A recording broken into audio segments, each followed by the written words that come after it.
abbreviate as DFT, and the discrete time Fourier transform we had abbreviated simply as FT in order to avoid confusion. In the 8th lecture, we had considered the question of convergence of Fourier transform or the existence of Fourier transform, and we said that absolute summability of the sequence is a sufficient condition, not a necessary condition. Similarly, squared summability of a sequence is also a sufficient condition.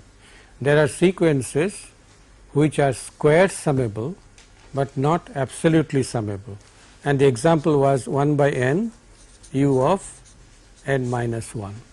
Then we said that there are sequences which are neither square summable nor absolutely summable, but their Fourier transform can be defined in terms of the analog delta function. And as an example, we took the Fourier transform of j omega naught n, and we showed in the reverse direction that it is 2 pi summation delta omega minus omega 0 plus 2 pi k, where k goes from minus infinity to plus infinity. We also gave you the basic table of Fourier transforms, that is, basic functions are delta n, u of n, the exponential e to the j omega 0 n, and alpha to the n u n. If you know these 4 transforms, then you can find almost all Fourier transforms of all familiar or known sequences. Then we took the example of the upsampler, and we showed that the spectrum is compressed. I would suggest that you carry out the example of downsampler and find out what happens to its spectrum. Okay. Then we took an example of an inverse Fourier transform which does not require integration. A bit of thought reveals that it can be done very simply by expanding cosine and sine in terms of the Euler relations. Okay. We discussed the properties of Fourier transform, and I think that is where we went a little fast. Linearity, time shift, frequency shift, convolution, modulation is multiplication in the time domain, and finally the Parseval's relation, which has an interpretation in terms of energy, that is, energy in the time domain is equal to the energy in the frequency domain.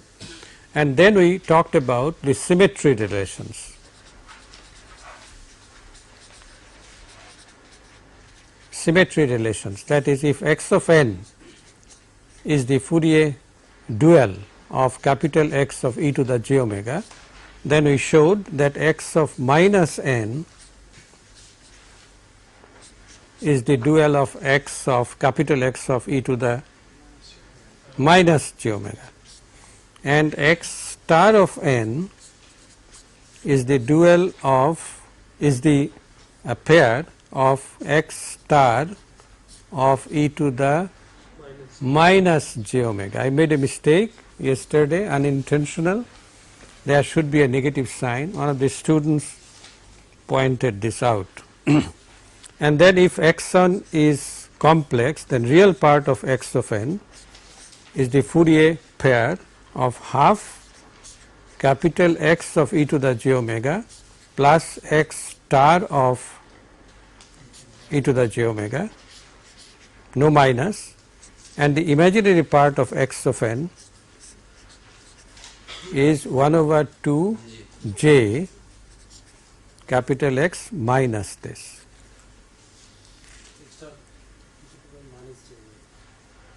E to the power x star of e to the power minus j omega. Is that correct?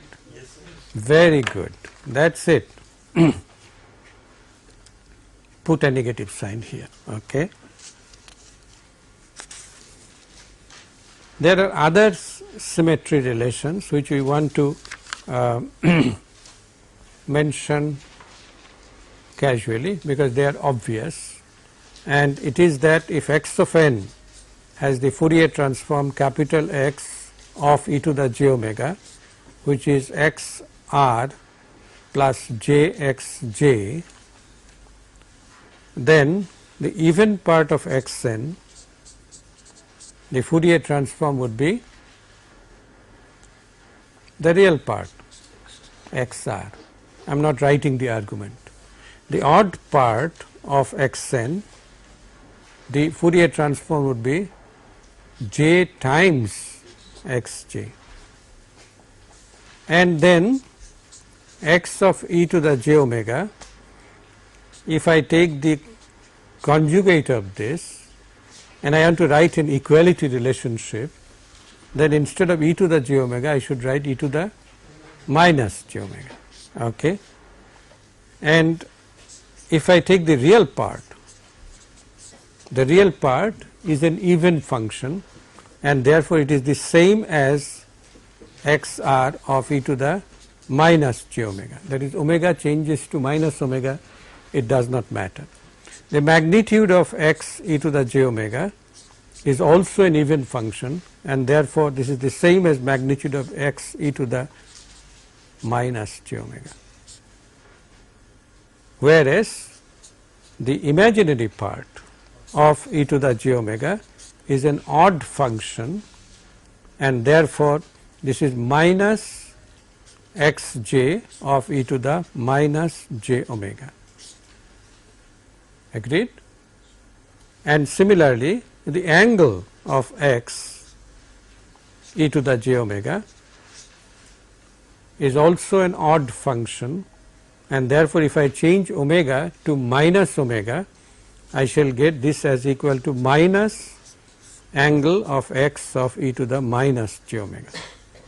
These are the basic relations.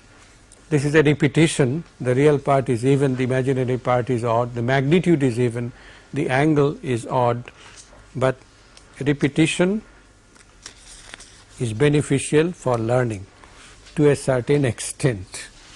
If it is repeated many times, then it loses its significance. And that brings us to the discrete Fourier transform. To understand the concept of discrete Fourier transform, let us consider a sequence. Discrete Fourier transform, I must tell you, holds only for sequences of finite length. Okay? Finite length. Suppose x of n is of length capital N, 0 to n minus 1. Then you know capital X of e to the j omega is simply x of 0 plus x of 1 e to the minus j omega plus etc. plus x of n minus 1 e to the minus j n minus 1 omega, where I have expanded the summation. Okay. Now, on the left hand side the variable is e to the minus j omega. It is a polynomial in e to the minus j omega with capital N number of coefficients. Okay. So, capital X of e to the j omega is completely specified if these n number of coefficients are specified. A polynomial is specified in terms of its coefficients. So, for capital X of e to the j omega, which is a continuous function of omega, it suffices to specify capital N number of constants. These constants can be in the time domain, or they can also be in the frequency domain. That is, if we take capital X of e to the j omega and sample it at capital N number of distinct points, that should be good enough. Capital N pieces of information are required to specify x of e to the j omega. This information can be in the time domain, that is x0, x1 up to xn minus 1, or can also be in the frequency domain.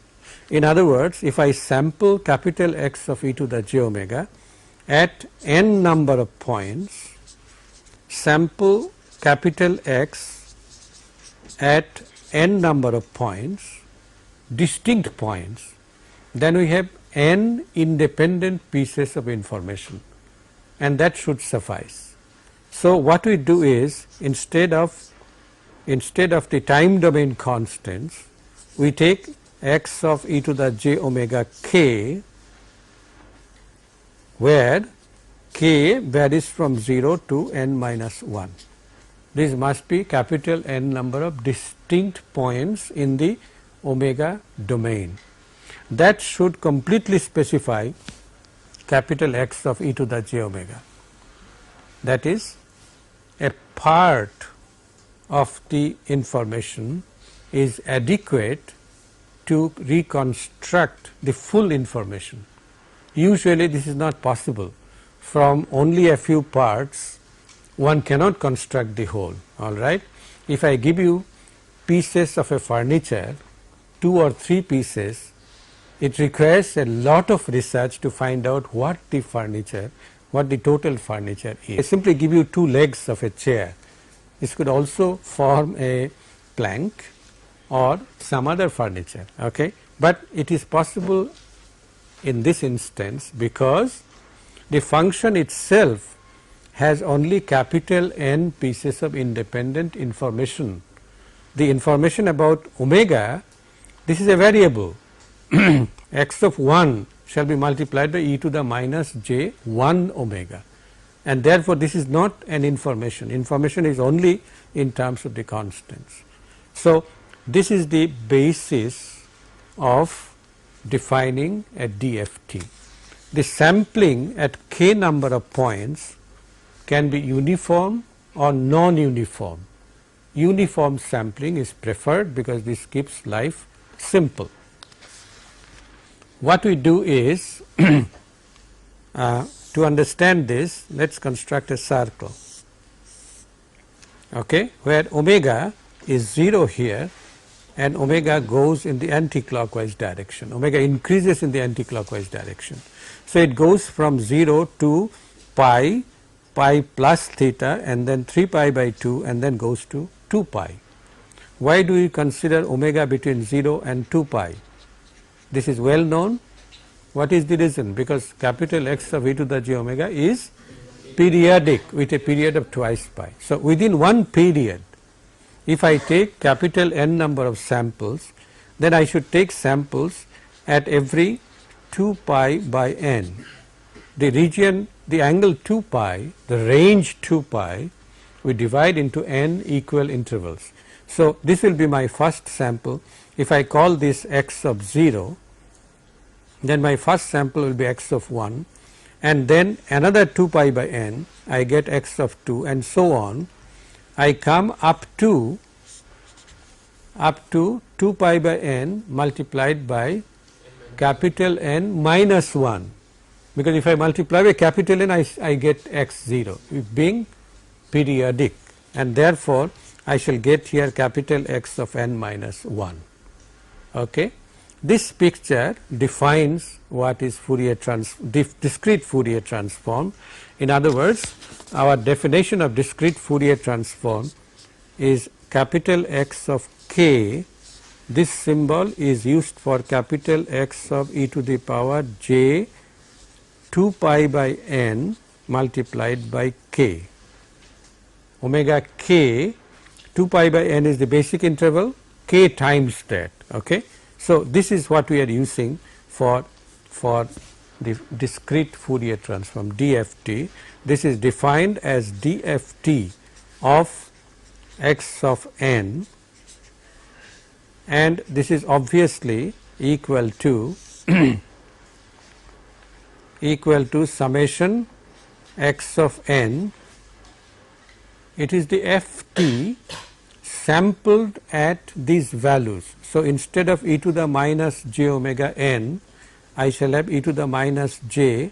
The value of omega is 2 pi by n multiplied by k, then n, where n goes from, it is a finite length sequence, so n goes from 0 to capital N minus 1, and this has to be computed for k equal to 0 to n minus 1. Okay. So, the sequence x of n which is of finite length, and the sequence capital X of k, which is also of the same length, and k takes the same values as n, they are completely equivalent to each other. They are a 1-to-1 transformation. Why it is 1-to-1 can be shown by taking the inverse DFT of capital X of k, and the inverse DFT X of n is the IDFT of X of k, not a matter of definition. This was a matter of definition, we sampled. Okay. This is not a matter of definition, it is given by capital 1 by n summation x k e to the power plus j 2 pi k n divided by n, where k now goes from 0 to capital N minus 1, and it has to be computed for n equal to 0 to capital N minus 1. This is the inverse DFT. It is not a matter of definition, it follows from DFT, or if this relationship is given, then this will follow. Okay. This is a 1-to-1 transformation, and therefore going either in the forward direction or the reverse direction should suffice.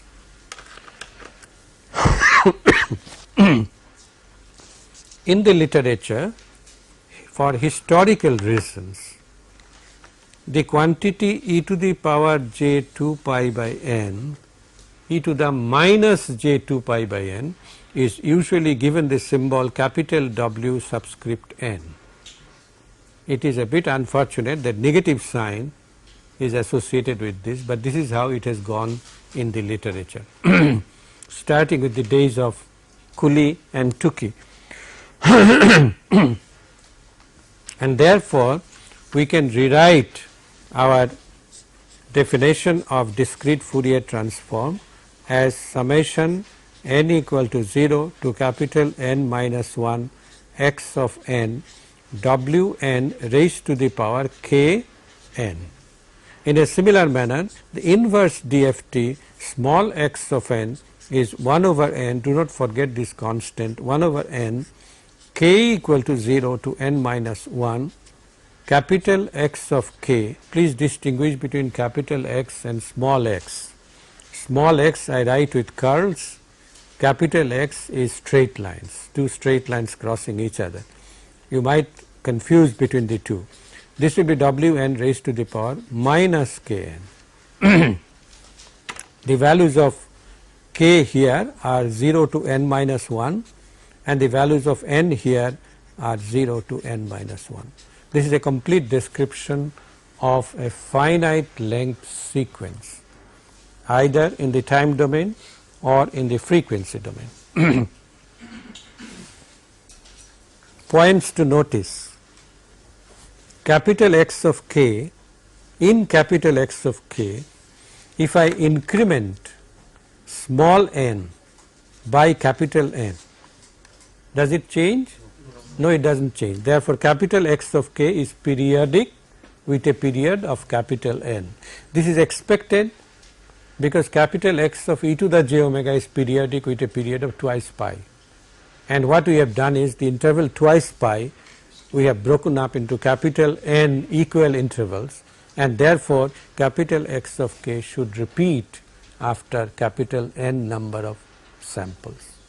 But what is surprising is that small x of n, here also if I change small n to small n plus capital N, it does not change. Agreed?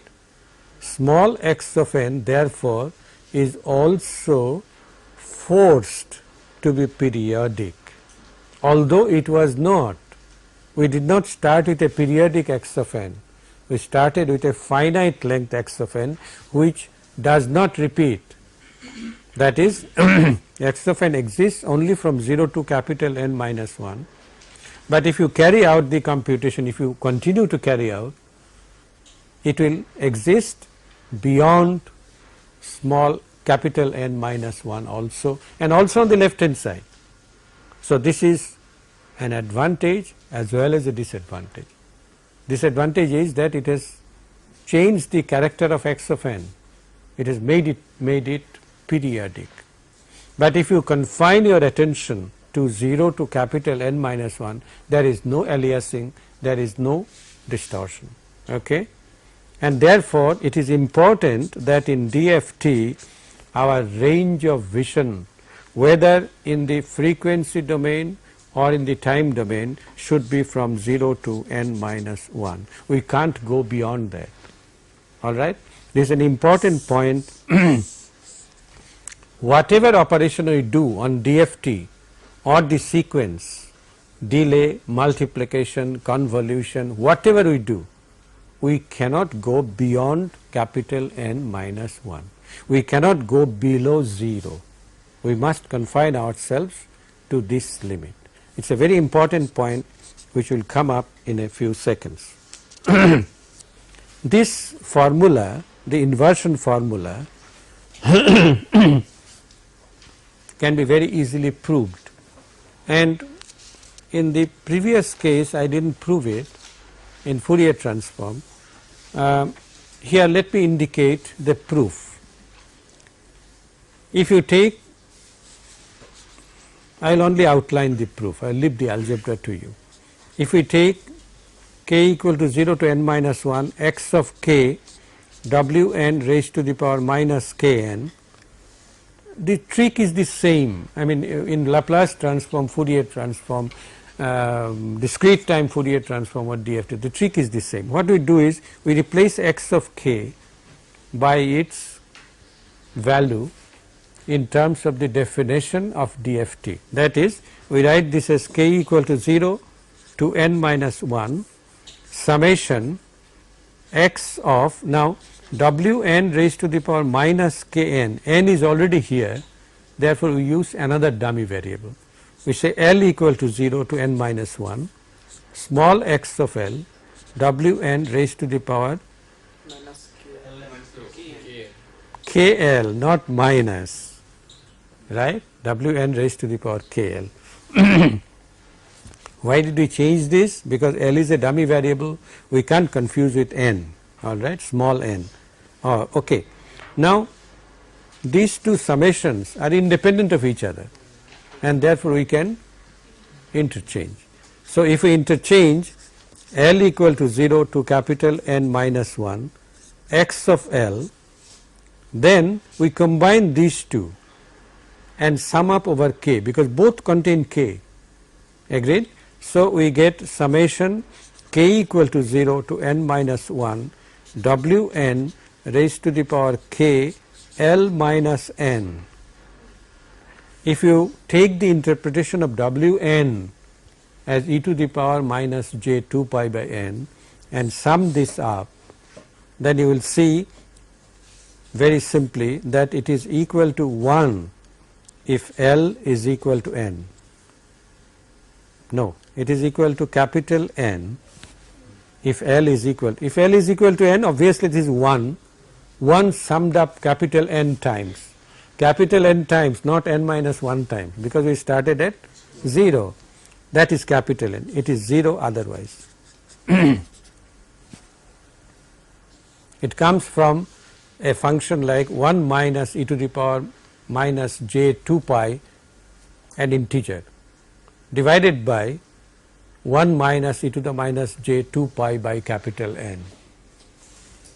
And when L is equal to n, the integer becomes 0, so it becomes a 0 by 0 form, and you apply L'Hopital's rule to find this out. So, this is capital N, and it is very easy to observe that this summation exists only for L equal to n. Therefore, this must be equal to x of n multiplied by capital N, which means that x of n is equal to 1 by n, and we have proved it. This is the outline of the proof. You can carry out the algebra. The only point to notice is this: substitute Wn equal to e to the minus j 2 pi by n and carry out the summation. You shall get this result. So, this is a proof of the inversion formula. Enough of theory. Let us take some examples.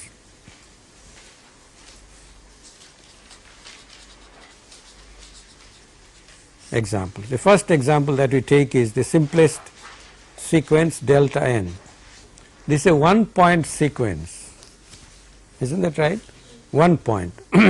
Suppose I want to find out its DFT, n point DFT, then what do? We pad zeros. So, we add how many zeros? n minus 1 zeros, and then capital X of k. If you put in the summation, delta n exists only at n equal to 0, and therefore, this will be simply equal to 1. All k between 0 to n minus 1.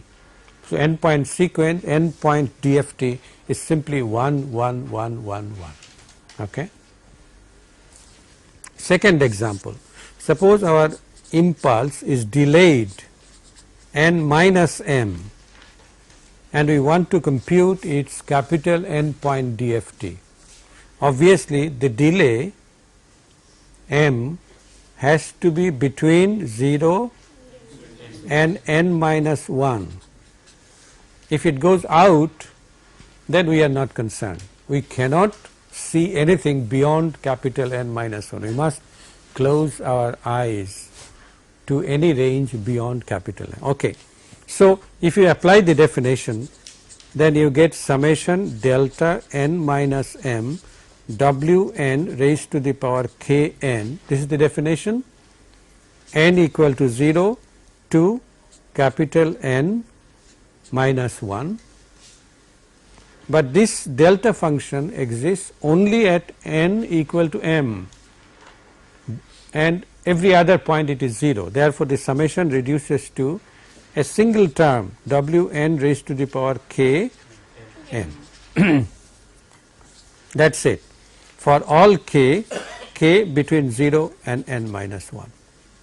So, the sequence x k, the n point sequence will be 1 w n raised to the power m, w n raised to the power 2 m, and so on up to w n raised to the power n minus 1 m. This is the sequence. What was 1 1 1 1 for delta n, a delay makes it 1 w n to the power m, w n to the 2 m, and so on. Put m equal to 0 here, you get 1 1 1 1. Okay? It has to be. The third example is interesting.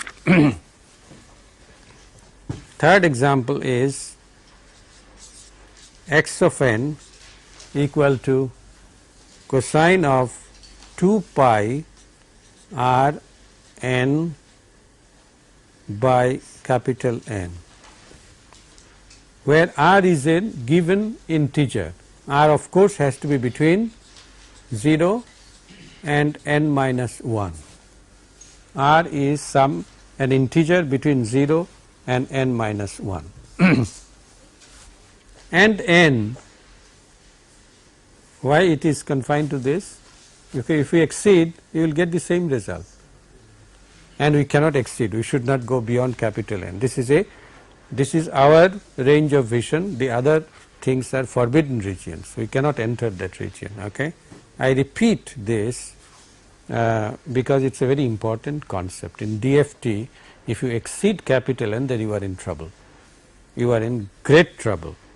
Now, I find capital X of k by Euler's relation, that is, we put this as e to the j 2 pi r n by n plus e to the minus j 2 pi r n by n, that is w n raised to the power minus r n. Agreed? Agreed? I must multiply by half. When you are writing r should be in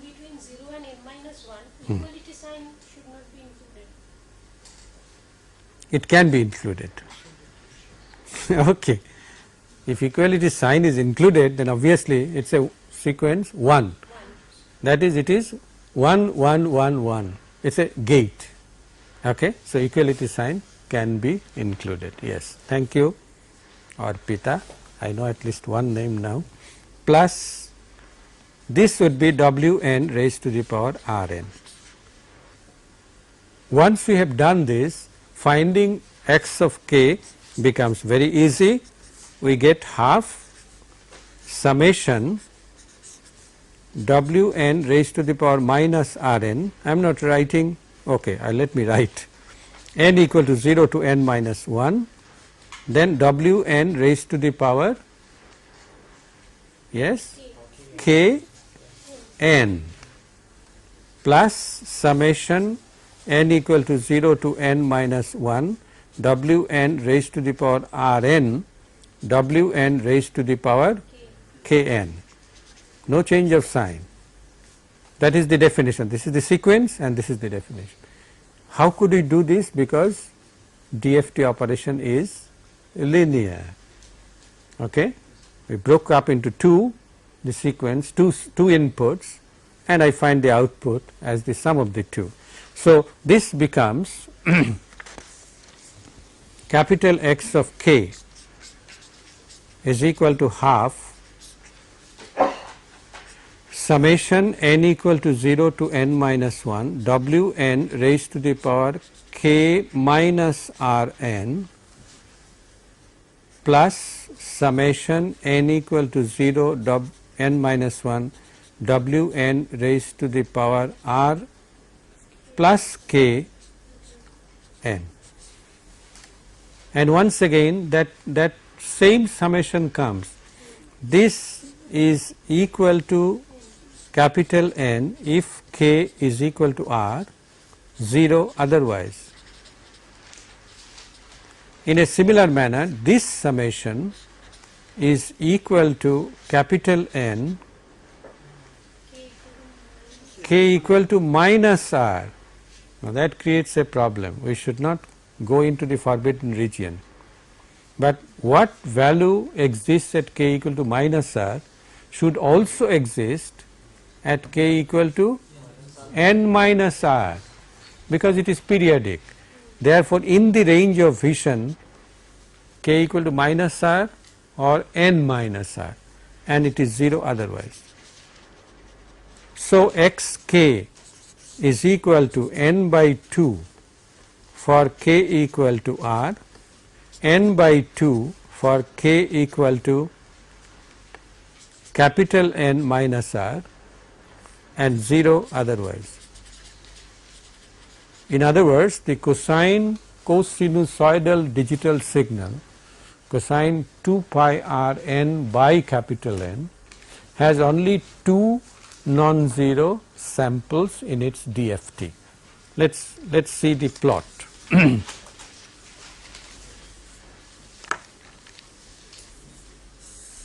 We have k, this is 0,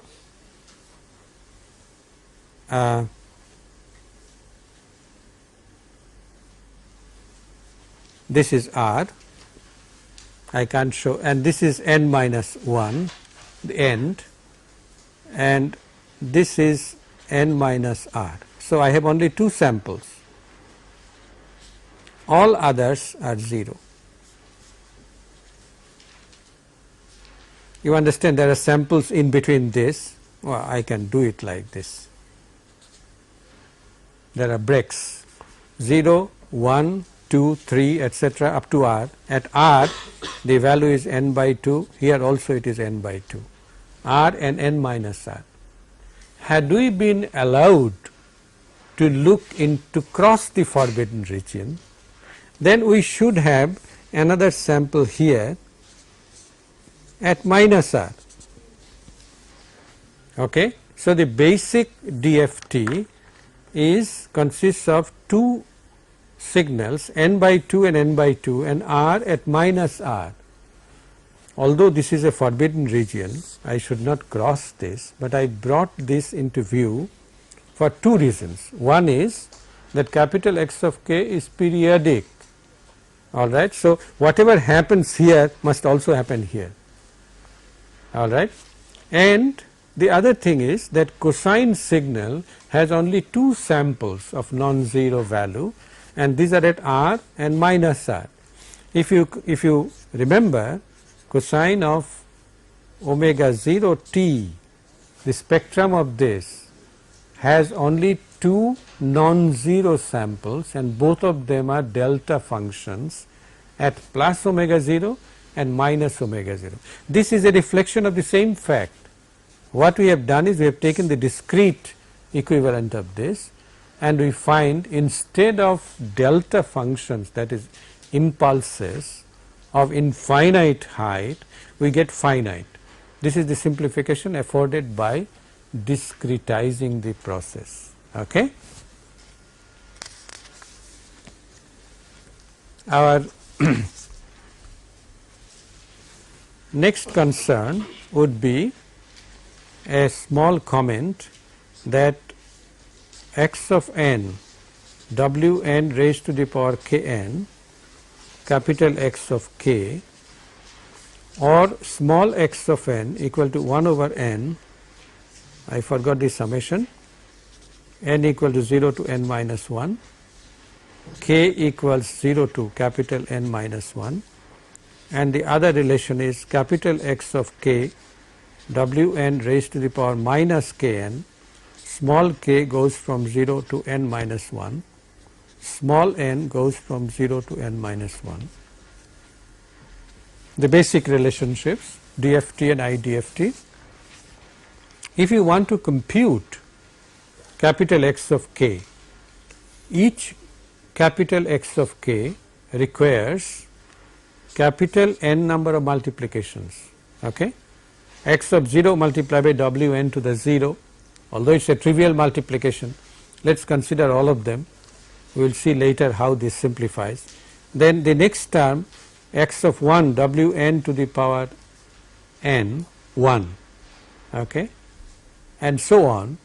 Each x of k requires capital N number of multiplications, and this multiplication in general is complex. Each complex multiplication requires how many real multiplications? 4. 4 of them, agreed? So, n complex multiplications, and to compute all the capital N number of points, you shall require n times n, or n squared complex multiplications.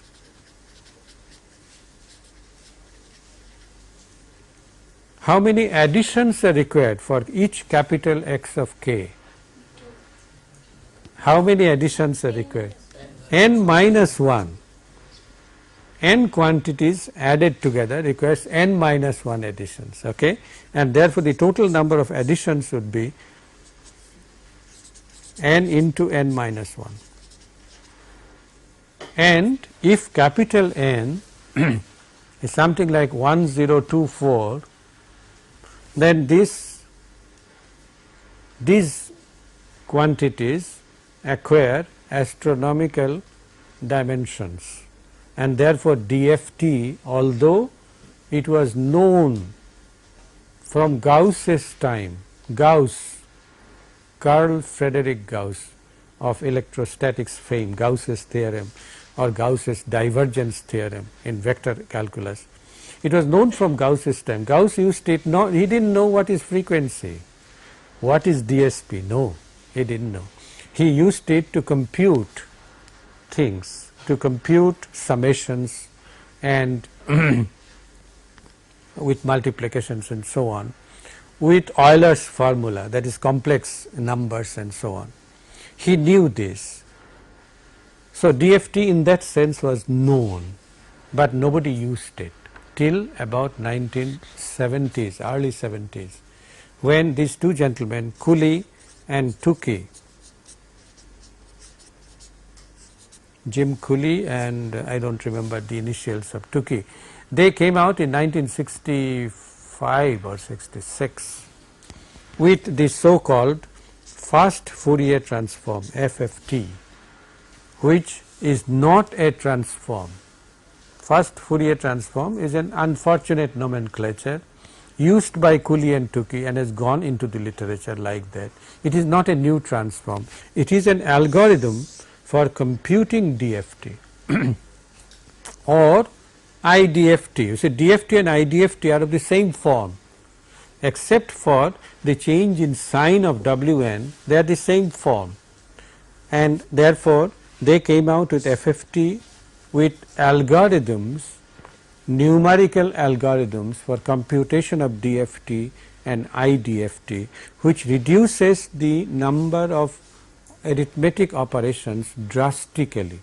In fact, we will show that instead of n squared complex multiplications and n into n minus 1 complex additions, what you require with FFT is of the order of n by 2 log n base 2, and this reduces the computations drastically. In fact, DSP was considered till that time as a very complicated matter due to two reasons. One is the lack of appropriate hardware. Hardware was very costly those days, but since 70s there has been revolutionary progress in hardware, in integrated circuits. That is one, and the second one is nobody used DFT because of the complexity of computation. You spend the rest of your life in computing a spectrum, then of course you are no good, okay? You have to do it fast, and with this the horizon of application of DSP widened like anything, and wherever you go now, it can be a power quality assessment or a power electronics equipment or a navigational equipment, sonar, radar, wherever you go you get FFT. The spectrum analysis, wherever spectrum analysis, even in numerical weather, the weather prediction, rainfall prediction, which of course goes wrong all the time, but that is a separate matter. They use DSP in the form of FFT. FFT is one of the main applications of DSP, and it has revolutionized technology in that wherever analog processing was done, even that is preferred to be done by DSP, and this is a monumental contribution by Cooley and Tukey. Some people say they rediscovered Gauss. Well, yes, they rediscovered Gauss, but they were the ones, they were the first ones to point out that yes, FFT, DFT can be used profitably in digital signal processing. We shall discuss FFT at a later date. The basic algorithms we shall discuss. There have been many variations of FFT, but one thing that you should remember very carefully is that FFT is not a new transform. It is a fast Fourier transform. It is simply an algorithm for DFT. FFT is not different from DFT. It is the way you compute the FFT. The next question that we address is the following. You have x of n, the samples are from 0 to n minus 1, okay. You have capital X of k, which is the DFT, samples are from k equal to 0 to n minus 1, okay. We said that capital X of k is a sufficient description of capital X of e to the j omega. Why? Because it contains n independent pieces of information. Capital X of e to the j omega also contains n independent pieces of information. The question now is, given x of k, how do you go to a capital X of e to the j omega? That is, if the parts are given, how do you reconstruct the whole? Okay. This process, in effect what we are trying to do is, suppose the samples are like this, what we are trying to do is to fill in between, agreed? Fill in between, and this process is known as interpolation. The question therefore is, given capital X of k, the DFT, how do you interpolate to capital X of e to the j omega? Once again I shall outline the mathematics the detailed steps and other things which are very simple can be done by you and should be done by you.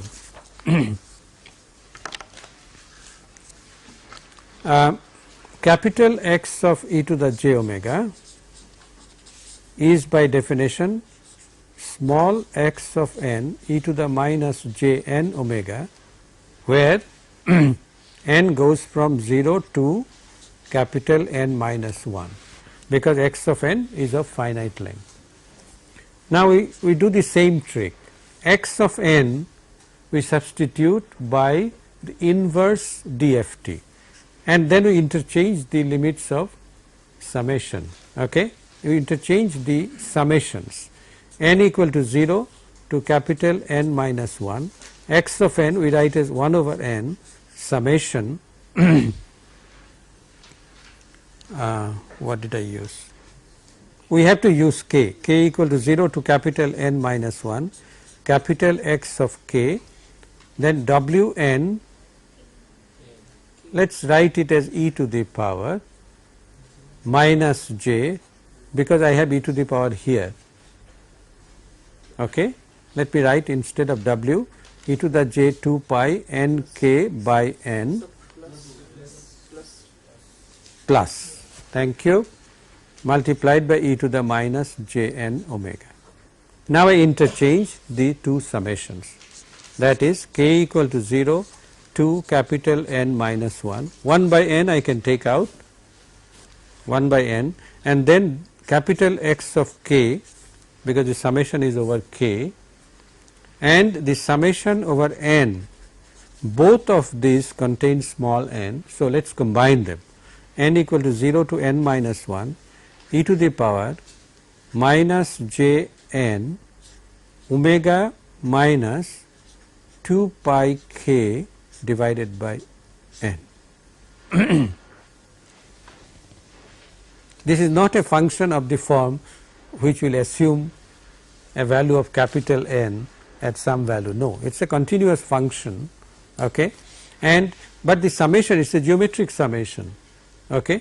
We can find the summation as 1 minus e to the power minus j, instead of n we shall have capital N, therefore we shall get omega n minus 2 pi k divided by n. I have multiplied by capital N. How come? This small n is to be substituted by capital N. So, capital N multiplied by omega, then capital N multiplied by 2 pi k by n. Objection overruled? So, what are we doing? Summation? Oh, divided by, yes, of course, we shall have that term e to the power, the common ratio as it is called in school days, e to the minus j omega minus 2 pi k by n. Okay. So, what we do is, now you can see that I have obtained capital X of e to the j omega in terms of capital X of k and this quantity. This quantity now can be put in a slightly different form, in a more convenient form. What you do is, you take e to the minus j, follow this step, I am not going to write it, e to the minus j omega n minus 2 pi k divided by 2 out. Then you get a function e to the j theta minus e to the minus j theta. Similarly, from here you take e to the minus j omega minus 2 pi k by n whole divided by 2. Then the denominator also you get a sign. You can combine these two exponentials, one in the numerator and one in the denominator, and the final result is the following. I will only write the final result. Capital X of e to the j omega is equal to 1 over n summation x k, k goes from 0 to n minus 1, e to the power minus j omega minus 2 pi k by n multiplied by n minus 1 divided by 2. You understand why n minus 1 divided by 2? Okay. then this multiplied by sine of omega n minus 2 pi k divided by 2, we had taken that factor out, divided by, what did you do with the 2j factor? They cancel in the numerator and denominator. So, we get omega minus 2 pi k divided by n whole divided by 2. This is the formula for computation of x of e to the j omega at any frequency, any frequency. For example, suppose you have computed x of k between 0 and n minus 1. Suppose it is something like this.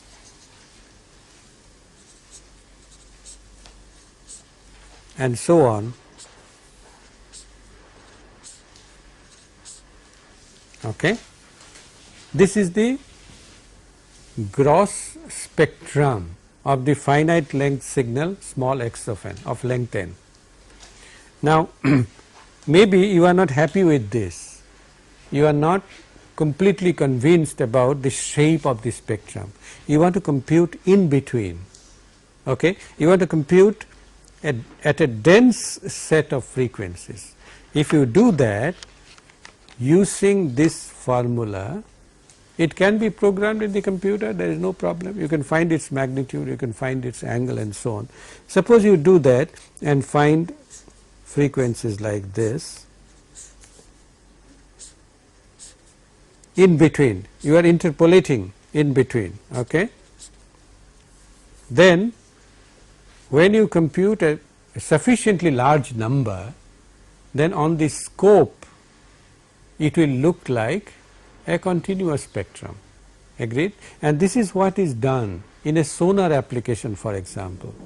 In a sonar application, the signature of the enemy submarine, you take the DFT of that, all right, and you either use a very large number of points in the DFT so that these samples are very close together, or you see that is very costly and it also takes time. Suppose you want to compute at 2048 points, the computation requires a certain number of operations and each operation takes time.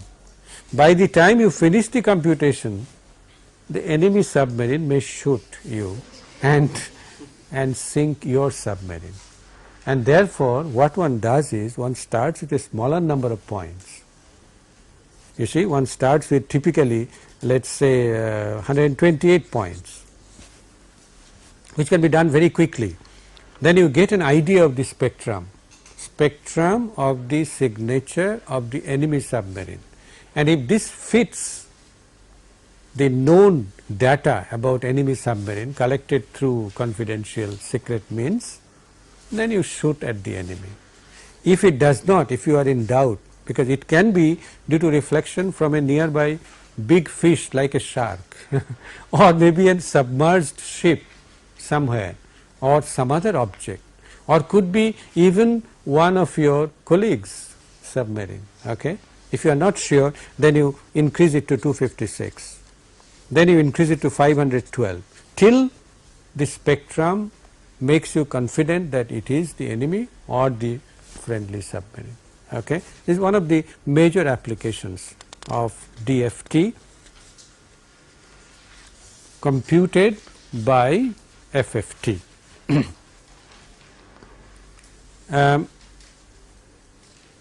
The relationship capital X of k equal to summation xn wn raised to the power kn n equal to 0 to capital N minus 1. You see, this contains capital N number of equations, isn't that right? X of 0, x of 1, k goes from 0 to n minus 1. This is a compact way of writing the same equation, all right. Another way is to use matrices. Matrix is also a compact way of writing a set of capital N number of equations. And if I write this vector capital X of n minus 1 if I write this set as a column vector and this set x of 0, x of 1 as another column vector x of n minus 1, then obviously the multiplying matrix shall be capital N by capital N. It has to be a square matrix. The dimension here is capital N number of rows, 1 column, n rows, 1 column. So, this must be capital N by capital N. And the first row capital X of 0, which relates to x small x 0, small x 1, small x n minus 1, obviously the coefficients would be, if k is put equal to 0, the coefficient should be 1. So, it will be 1, 1, 1, 1, all right. Irrespective of the value of k, when n is equal to 0, the coefficient again is 1, and therefore, the first column should also be 1. Okay. For example, capital X of n minus 1 is equal to x 0 plus x 1 w n raised to the power n minus 1. The second row shall be w n squared and so on up to w n raised to the power n minus 1. And you can write the rest of the last one, for example, shall be w n raised to the power n minus 1 and so on w n raised to the power, yes, n minus 1 whole squared. Agreed? This matrix, this square matrix is represented by the symbol D capital subscript capital N. It indicates the dimension. The dimension is n by n, and Dn is this matrix, this square matrix, and therefore, in matrix form we write this as x vector is equal to Dn matrix multiplied by small x vector. And it is obvious that while the direct DFT can be written in matrix form, the inverse DFT can also be written in matrix form. It would be Dn inverse capital X. Agreed? And if you take Dn inverse, the only change, if you write the inverse relationship, that is connecting small x to capital X, the only change is that 1 by n factor comes, and instead of plus sign, negative sign comes, Wn to the minus 1 and so on and so forth. And Wn to the minus 1 is Wn star. E to the plus j pi by 2n is e to the minus j pi by 2n conjugate, and therefore, it follows that Dn inverse is nothing but Dn complex conjugate. So, if you know Dn, that is the only thing that you have to know, then you can do either DFT or IDFT. In other words, the same algorithm which is used for computing DFT can also be used for computing IDFT, and this is one of the versatility of the DFT operation. You know, in FT operation, one is a summation, the other is an integration. So, you have to have different algorithms. Integration is also done numerically. A digital computer cannot perform a continuous integration, but the algorithms are different. In DFT, the algorithms are the same. The only thing you have to change, no, I made a mistake here. Yes.